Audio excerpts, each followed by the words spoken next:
This Zoom session is being brought to you by the fractal set of itself.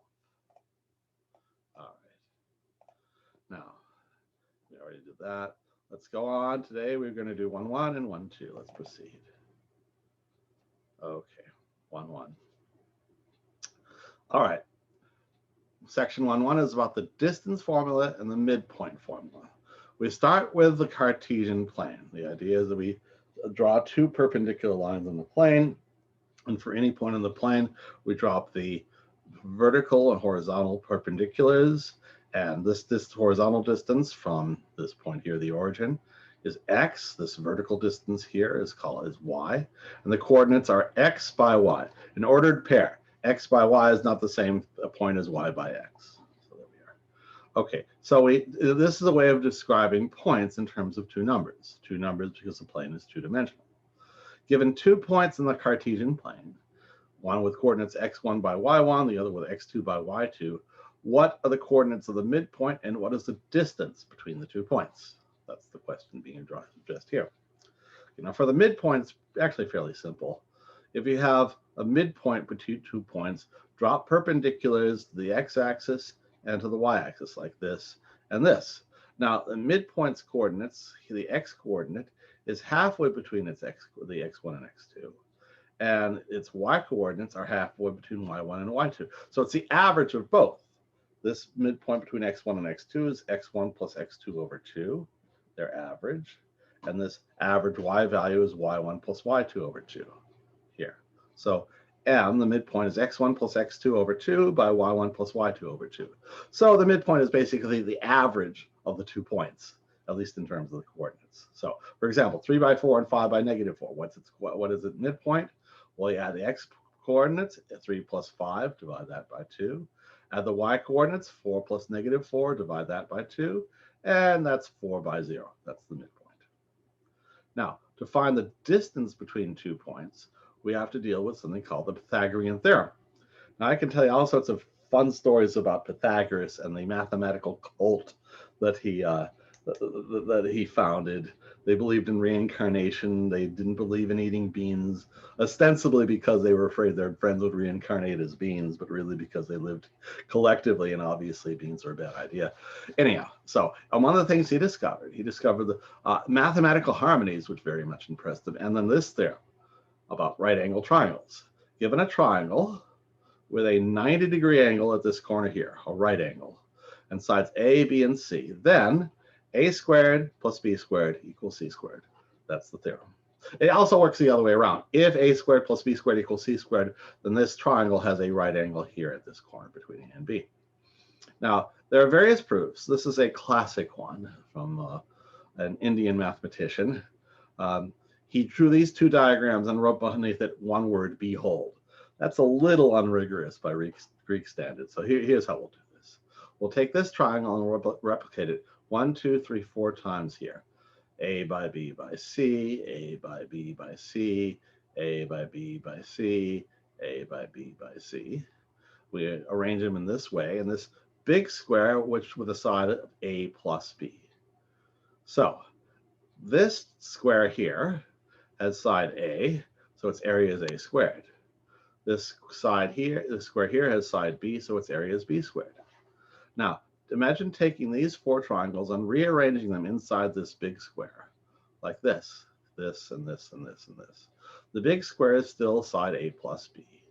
We still have these 4 small triangles.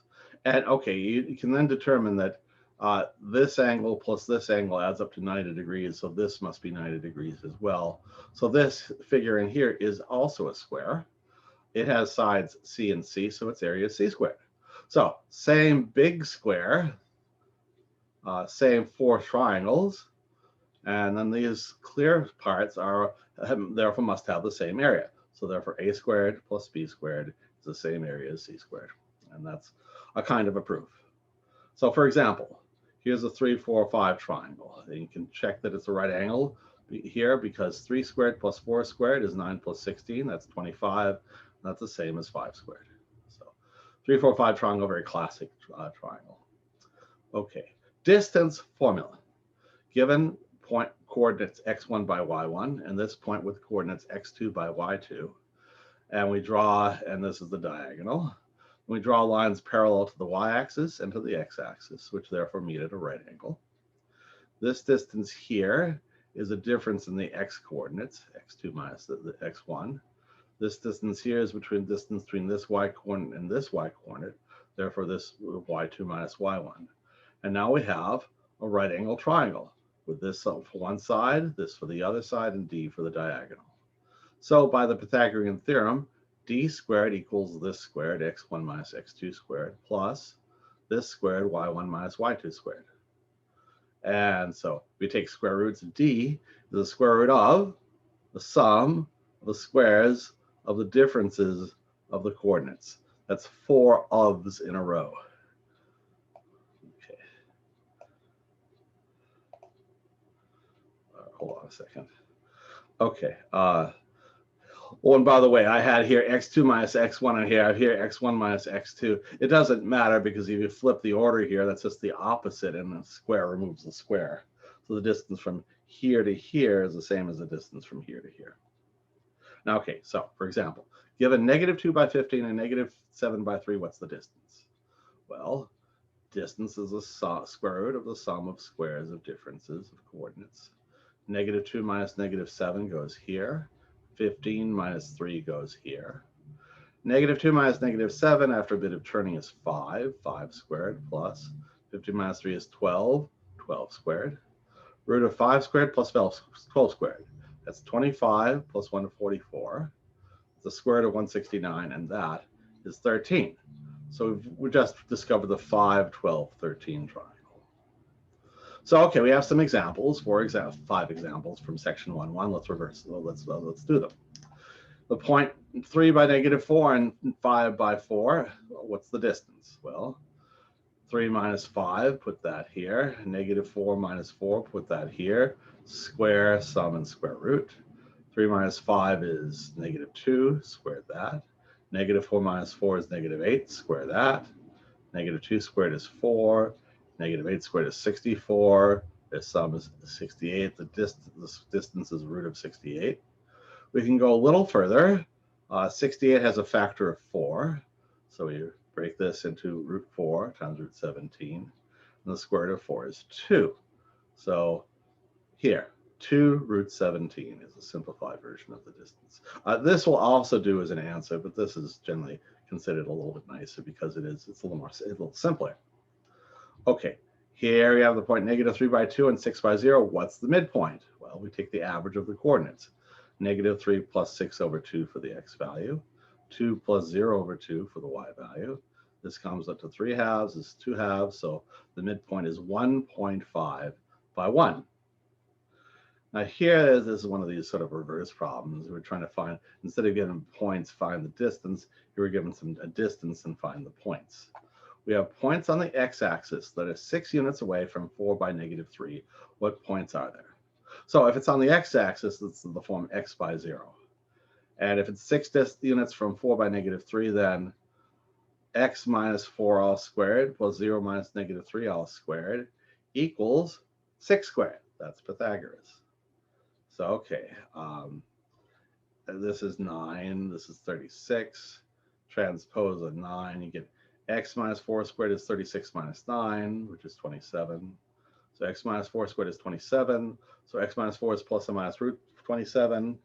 27 has a square factor of 9, remove that, plus or minus root 9 root 3. The square root of 9 is 3, so x minus 4 is plus or minus 3 root 3. Then add 4 to both sides of the equation and get x is 4 plus or minus 3 root 3. So these points are 4 by plus or minus 3 root 3 by 0. 2 points in all. Now here we have a reverse problem. We're given a point and the midpoint, find the other point. It often happens in math. You're given a formula and you have to run it backwards. All right, what is the other point? Well, let's say that other point is x by y. Then the midpoint, we take averages. X minus 3 over 2 for the x value, y minus 6 over 2 for the y value. And this point is x minus 3 over 2 by y plus 6 over 2, but it also is negative 1 by 4. So x minus 3 is negative 1, like here. Y plus 6 over 2 is 4, like here. So transposing these 2's here and here, x minus 3 is -2, y plus 6 is 8. Add 3 here, subtract 6 here, and get x equals 1 and y equals 2. So the second point is 1 by 2. Now here's another reverse problem. We're given 3 points. They want to know, is it a right triangle? Is it an isosceles triangle? An isosceles triangle is one where 2 of the sides are equal, not necessarily equal to the third. So we take distances. Distance between point 1 and point 2, root of -2 minus 0 squared plus -1 minus 7 squared. That's root of -2 squared plus -8 squared, which comes out to root 68 or 2 root 17. And from P2 to P3, root of 0 minus 3 squared, that's -3 squared, plus 7 minus 2 squared, that's 5 squared. And this comes out to root 34. Distance from P3 to P1, 3 minus -2 squared is a 5 squared. 2 minus -1 is a 3 squared. And working it out, it's root 34. Well, look at this. We have root 34 and root 34. These two distances are the same. So it's an isosceles triangle. Now, if we square this, root 34, and square this, root 34, you get 68, which is root 68 squared. So this squared plus this squared equals this squared. So it's a right triangle. So this triangle is both isosceles and right. Here we illustrate a baseball diamond. Now it's called a diamond, but really it's a square tilted 45 degrees. They ask, what's the distance from home plate to second base? How far is it across the diamond? Well, this is a right triangle right here. The side's 90 feet and 90 feet and D. So D squared is 90 feet squared plus 90 feet squared. That's twice 90 squared. So square feet, take square root, root 2 times 90. So the distance across the baseball diamond is 90 root 2 feet, or approximately 127.28 feet. Here we have three points. They ask to prove it's a right triangle and what is its area. Okay, we have to get into area of a right triangle. We'll get to that first. Well, AB squared. Okay, let's first do the squares. I'll deal with the square roots later. AB squared, -2 minus -1 minus 1 squared here, plus 5 minus 3 here, which after a bit of arithmetic, 9 plus 4 is 13. BC squared, 1 minus -1 squared here, 3 minus 0 squared here, and that's going to be 4 plus 9, again 13. CA, -1 minus -2 squared, plus 0 minus 5 squared here. It comes up to 1 plus 25 is 26. Now look at this. AB squared is 13. BC squared is 13. CA squared is 26. 13 plus 13 is 26. So it is a right triangle. And the right angle is at B, because AC is the diagonal. Now, if you have a right triangle with a right angle here, then you can think of it as half of a rectangle with height h and base b. The area of the rectangle is h times b. So therefore the area is 1/2 of h times b. So 1/2 base times height. Oops, I think I should change that, shouldn't I? 1 page 8 height. I'll have to change that in the canvas. Anyhow, so base times height. So half of base, well, AB, it's root 13. BC, well, again, root 13. A half times root 13 times root 13 is 13 halves, 6.5. Okay, that's it for